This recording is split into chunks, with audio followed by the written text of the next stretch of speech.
बेळगाव येथील हिवाळी अधिवेशन हे उत्तर कर्नाटकाच्या हितासाठी पूरक ठरावे अशी अपेक्षा कन्नड क्रिया समितीचे अध्यक्ष अशोक पुजारी यांनी व्यक्त केली।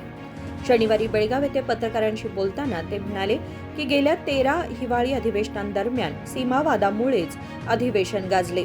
सध्या सरकार जे अधिवेशन घेत आहे ते 14वे असून या अधिवेशनात उत्तर कर्नाटकातील महादायी प्रकल्पाबाबत कोणता निर्णय घेण्यात आला असा प्रश्न त्यांनी उपस्थित केला।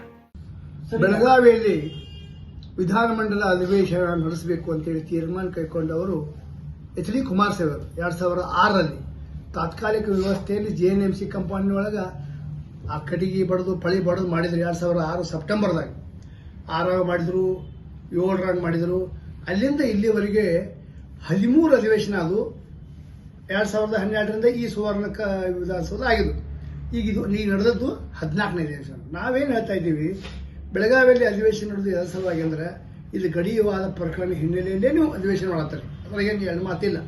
ಆದ್ರೆ ಉತ್ತರ ಕರ್ನಾಟಕ ಅಭಿವೃದ್ಧಿ ದೃಷ್ಟಿಯಿಂದ ಚರ್ಚೆ ಮಾಡಿ ಅದರ ಫಲಿತಾಂಶ ಇಲ್ಲೇ ಅನೌನ್ಸ್ ಮಾಡಬೇಕು।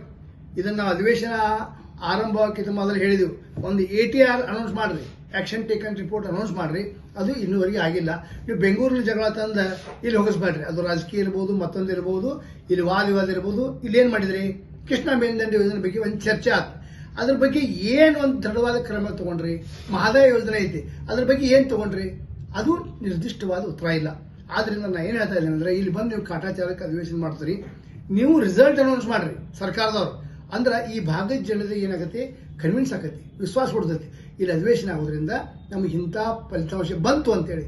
ಅದು ದುರಂತ ಅಂದ್ರೆ ಯಾವುದು 13 ಅಧಿವೇಶನ ಕಾಲಕ್ಕೆ ಇವತ್ತಿಗೂ ನಾ ಮುಖ್ಯಮಂತ್ರಿ ಹೇಳ್ತಾನೆ, ಏನ್ ಡಿಸ್ಕಸ್ ಆಯ್ತು, ಫಲಿತಾಂಶ ಏನು ಬಂತು, ಅದ್ರ ಬಗ್ಗೆ ನೀವು ಸ್ಪಷ್ಟವಾದ ಕೊನೆ ದಿವಸ ಹೇಳ್ಬೇಕು। ನೀವು ಅಧಿವೇಶನದ ಕೊನೆ ದಿವಸ ಈ 13 ಅಧಿವೇಶನ ಮಾಡಿದೀವಿ, ಯಾವುದೇ ಸರ್ಕಾರ ಇಲ್ಲ, ಅದು ಯಾವುದೇ ಸರ್ಕಾರ ಬಿಜೆಪಿ ಇರಲಿ ಕಾಂಗ್ರೆಸ್ ಇರಲಿ, ಅದನ್ನ ಕೊನೆ ದಿವಸ ಮುಖ್ಯಮಂತ್ರಿಗಳು ನಾ ಅವ್ರಿಗೆ ಮನವಿ ಮಾಡ್ತೇನೆ, ಅವ್ರು ಅನೌನ್ಸ್ ಮಾಡ್ಬೇಕು, ಈ ಚರ್ಚೆ ಆಯ್ತು, ಇಷ್ಟನ್ನ ಫಲಿತಾಂಶ ಕೊಟ್ಟಿವಿ ಅಂತ। ಇಲ್ಲಾಂದ್ರೆ ಬೆಳಗಾವಿಯಾಗ ಅಧಿವೇಶನ ನಡೆಸೋದು ವ್ಯರ್ಥ। 20 ಕೋಟಿ ರೂಪಾಯಿ ಹೊಳೆ ಹೊಂಚೆಯನ್ನು ತೊಳೆದಾಕದಂತೆ ಜನ ಭಾವಿಸಿದ್ರೆ ತಪ್ಪಿಲ್ಲ। अधिवेशनाच्या शेवटच्या दिवशी उत्तर कर्नाटकासंदर्भात कोणकोणत्या मुद्द्यांवर चर्चा झाली याची सविस्तर माहिती जनतेला द्यावी अशी मागणीही त्यांनी केली। संकल्प शिंदे, KMM मराठी, बेळगाव।